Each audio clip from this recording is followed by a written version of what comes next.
கூட்டணி பாஜக மீது முன்வைத்த குற்றச்சாட்டு, அதே போன்று இடஒதுக்கீட்டிற்கு ஆபத்து என்பதும் இந்தியா கூட்டணியால் முன்னெடுக்கப்பட்ட பிரச்சாரங்கள்ல ஒன்று. இப்ப அதையே பாஜக ஏன் பேசுறாங்க? அப்போ இந்த பக்கத்துல இப்படியான ஒரு விஷயம் கையில் எடுக்கப்படுது, அதை நான் மக்களுக்கு கொண்டு செல்ல வேண்டியது பிரதமராக என்னுடைய கடமை அப்படின்னு மோடி சொல்றாரு. ஏன்னா அவங்க அந்த நாங்க எடுத்து வச்ச அந்த குற்றச்சாட்டுல இருக்கிற உண்மைய அவங்க புரிஞ்சுக்கிட்டாங்க. மக்கள் அதை வந்து அதை வந்து உள்வாங்கிட்டாங்கன்றது அவங்களுக்கு தெரிஞ்சு போச்சு. ரெண்டாவது, அவங்களுக்கு ஒரு இமேஜினேஷனே இல்லாம இப்ப சுத்துறாங்க. டெய்லி ஒரு கதையை சொல்றாங்க. அவங்களுக்கு வந்து உண்மையாலே இமேஜினேஷன் இல்லையா, இல்ல வந்து அவங்க வந்து எதை வேணா மக்கள் எப்படி வேணா எடுத்துப்பாங்கன்ற மக்கள் எல்லாரையும் ஒரு குறைச்சி எடை போடுறாங்கன்னு எனக்கே புரியல. ஆனா வந்து அவங்களுடைய சிந்திக்கிற திறன் இவ்வளவுதான் அப்படின்றதுதான் நமக்கு தெரிய வருது. வேற ஒன்றும் தெரிய வரல. ரொம்ப காமெடியா இருக்கு அவங்களுடைய பிரச்சாரமே. எனக்கு பார்த்தா இப்ப பயங்கர காமெடியா இருக்கு. அடுத்து என்ன சொல்ல போறாருன்னு தெரியல.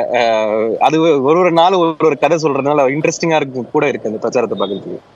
பாரம்பரிய வரியை பொறுத்த வரைக்கும் காங்கிரஸோட நிலைப்பாடு என்ன? அதையும் ஒரு பெரிய விமர்சனமாக காங்கிரஸ் மீது பாஜக முன்வைக்கிறது. இதெல்லாம் அதாங்க காமெடி தான். இதெல்லாம் வேற ஒண்ணுமே கிடையாது. இதை வந்து மேனிஃபெஸ்டோல சொல்லியிருக்காங்கன்னு சொன்னாரு. அது நீங்க கவனிச்சீங்களா? அந்த மேனிஃபெஸ்டோ நீங்க எடுத்து ஒரு சர்ச் போட்டு பாருங்க. எங்கேயுமே அந்த ரீடிஸ்ட்ரிபியூஷன்ற வார்த்தையோ இல்ல இன்ஹெரிட்டன்ஸ் டாக்ஸ்ன்ற வார்த்தையோ கிடையவே கிடையாது. அதாவது வந்து இந்த விஷயம் வந்து ரொம்ப நாளா டிஸ்கஸ் பேசும்போது அது ஒரு நல்ல முறை அப்படின்ற கருத்தை அவர் தெரிவிச்சிருக்காரு அப்படின்றத அவர் குறிப்பிட்டார். சாம் பிட்ரோடா மட்டும் இல்லைங்க, பாஜகலயே அருண் ஜேட்லியே சொல்லியிருக்காரு. அந்த காலத்துல கோவிட் வரும்போது உங்களுக்கு ஞாபகம் இருக்கும், இந்த நம்மளுடைய பொருளாதாரத்தை எப்படி ரிவைவ் பண்றதுன்னு பல பேர் சேர்ந்து ஒரு அறிக்கையும் கொடுத்தாங்க. நிறைய IRS ஆஃபீஸர் சேர்ந்து ஒரு அறிக்கையை கொடுத்தாங்க. அந்த அறிக்கையிலேயே அவங்க அதை பத்தி எல்லாம் பேசியிருக்காங்க. வெல்த் டாக்ஸ் பத்தியும் இன்ஹெரிட்டன்ஸ் டாக்ஸ் பத்தியும் ரொம்ப நாளா எக்கனாமிஸ்ட் வந்து அவங்க கருத்துக்கள் சொல்லிட்டு வராங்க. காங்கிரஸ் இதை சொல்லிச்சு, காங்கிரஸ் இதை பண்ண போகுதுன்னு சொல்றது வந்து ஒரு இமேஜினேஷன் எட்டாத ஒரு கதை. இன்னைக்கு நீங்க அவங்க பாஜகலே பல பேர் இதை பத்தி பேசியிருக்காங்க. அவங்களுடைய ஓன் எக்கனாமிக் அட்வைசரே பேசியிருக்காரு. இது வரணும் அப்படின்றது வந்து பல எக்கனாமிஸ்டோட கருத்து. ஆனா வந்து அது காங்கிரஸ் செய்ய போறாங்கன்னு சொன்னது வந்து அது மோடியோடைய ஒரு இமேஜினேஷன், மோடியோடைய ஒரு தந்திரம். அவ்வளவுதான். தந்திரம்னு கூட சொல்ல முடியாது. இது ஒரு காமெடியா போயிட்டு இருக்கு டெய்லி. நாளைக்கு என்ன சொல்ல போறாருன்னு எனக்கே தெரியல. அடுத்து புதுசா ஏதாவது ஒரு கதையை ஆரம்பிப்பாருன்னு நினைக்கிறேன். இந்த பிரச்சாரங்களாக இருக்கட்டும், இல்ல நிதி ஒதுக்கீடு, வெள்ளத்திற்கோ இல்ல வறட்சிக்கோ நிதி ஒதுக்கீட்லயோ இந்த 2 கட்ட தேர்தல் பாஜகவிற்கு சாதகமாக அமையல, அதனால இது போன்ற விஷயங்கள்ல பாஜக ஈடுபடுது அப்படின்ற விமர்சனத்தையும் முன்வைக்கப்படுது. எந்த அடிப்படையில அவர்களுக்கு சாதகமாக இந்த 2 கட்ட தேர்தல் அமையல அப்படின்ற முடிவுக்கு வரீங்க? இல்ல, அவங்கள பொறுத்த வரைக்கும் நான் தான் சொன்னல, 1 நேஷன் 1 எலெக்ஷன். அவங்க இந்த வெள்ள நிவாரணம் இதை பத்தி எல்லாம் அவங்க பெருசா எதிர்பார்க்கல. அவங்க என்ன நினைக்கிறாங்கன்னா, ஒரே சென்டிமெண்ட்டை வச்சு ரெண்டு எலெக்ஷன் நடத்தணும்னா அதை வந்து மக்கள் உள்வாங்கி ஒரே ஓட்டு போட்டுருவாங்க அப்படின்றது அவங்களுடைய எண்ணம்.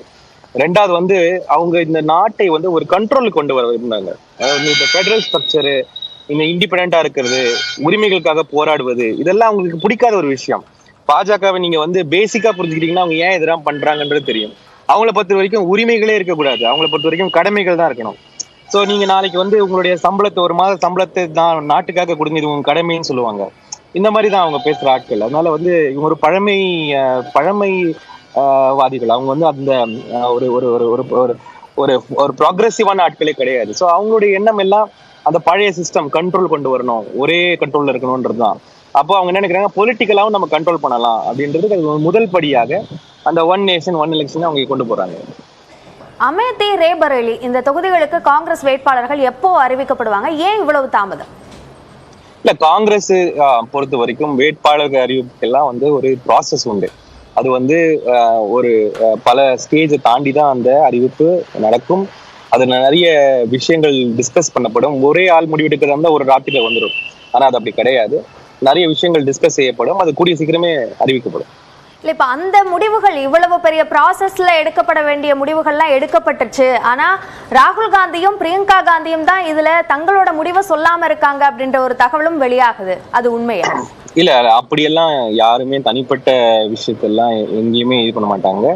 கண்டிப்பாக எங்களுடைய சிஇசி, அதாவது சென்ட்ரல் எலெக்ஷன் கமிஷன், அவங்க வந்து கமிட்டி வந்து அவங்களுடைய முடிவை சொல்லுவாங்க. அதை எல்லாருமே கட்சியில எடுத்து பண்றதுதான் எங்களுடைய வேலை. இல்ல, இது வந்து ஒரு தயக்கம் அப்படின்னு பார்க்கணுமா, இல்ல இது ஒரு வியூகம் அப்படின்னு பார்க்கணுமா? இல்ல இது தயக்கம்ன்ற இதுவே கிடையாது.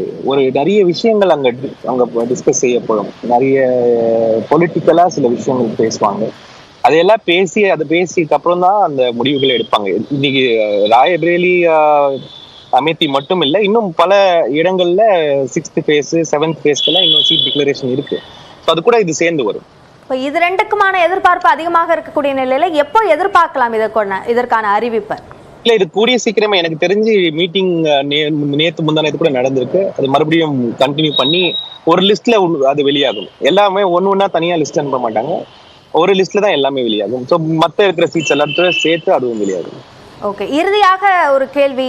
ராகுல் காந்தியினுடைய இந்த மக்களவை தேர்தல் போட்டியை பொறுத்த வரைக்கும் இந்தியா கூட்டணிக்குள்ளாகவே சார்ந்த விமர்சனங்கள் முன்வைக்கப்பட்டது. நியாய் யாத்ரா மூலமாக பாஜகவிற்கு எதிரான விஷயங்களை ராகுல் காந்தி முன்னெடுத்தார். ஆனால் போட்டி அப்படின்னு வரும்பொழுது கூட்டணிக்குள்ள இருக்கிறவங்களுக்கு எதிராகவே ஒரு போட்டியை வயநாட்டில் முன்னெடுக்கிறார். இது என்ன மாதிரியான செய்தியை கொடுக்கும் அப்படின்ற கேள்வியை டி ராஜா முன்வைக்கிறார். இதற்கு உங்களோட பதில் என்ன? இல்லைங்க, இது முதல்ல ஒரு எல்லாம் புரிஞ்சுக்கிட்ட ஒரு விஷயம் தான். இந்த ஃபெடரல் ஸ்ட்ரக்சர்ல நம்ம இந்தியா கூட்டணியாக ஒரு சித்தாந்தத்துக்காக ஒண்ணு சேர்றோம். ஒரு ஸ்டேட்டுக்கு ஒரு நேச்சர் இருக்கு. ஒரு ஸ்டேட்டுக்கும் அந்த ஸ்டேட் யூனிட்டோட பொலிட்டிக்ஸ் ஒன்று இருக்கு. அந்த பொலிட்டிக்கல் ஸ்பேஸ்க்குள்ளதான் நம்ம ஆப்ரேட் பண்ணி ஆகணும். ஸோ அதனால இதை குறை சொல்றது ஒரு தவறான ஒரு விஷயம். அந்தந்த ஸ்டேட்ல அந்தந்த பொலிட்டிக்கல் விஷயங்களுக்கு எப்படி நம்ம ஹேண்டில் பண்ணலாம்ன்ற ஒரு டிஸ்கஷன் நடக்கும். அந்த டிஸ்கஷனுக்கு அப்புறமா தான் அந்த ஸ்டாண்ட்ஸ் எடுப்பாங்க. அது ரெண்டு பார்ட்டியும் சேர்ந்துதான் எடுப்பாங்க. அந்த கட்சியும் சரி இந்த கட்சியும் சரி.